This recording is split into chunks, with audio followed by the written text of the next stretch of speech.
pastaj është e diela është ditë gëzimi. E diela është akoma para dielli në një të diel si kjo. Gratë shkuan tek varri, por Jezusi nuk ishte aty.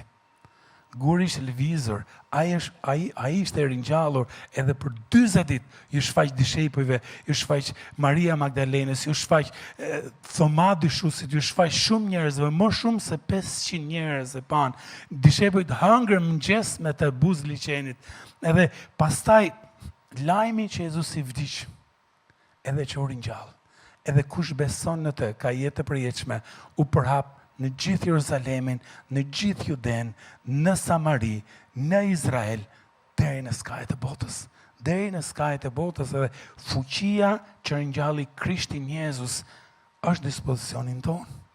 Ja të lexoj një varg tek Gjoni 11, thuhet kështu, Jezusi tha, unë jam ringjallja dhe jeta. Ai që beson në mua, edhe si kur të duhet të vdes, do të jetoj. Dhe ai që jeton e beson në mua, nuk do të vdes kur për jetë. E di çfarë tha Jezusi, jeta vazhdon edhe pas vdekjes. Vdekja nuk është fundi i çdo gjëje. Vdekja është çfarë? Është thjesht një kalim dere për tek jeta e vërtet.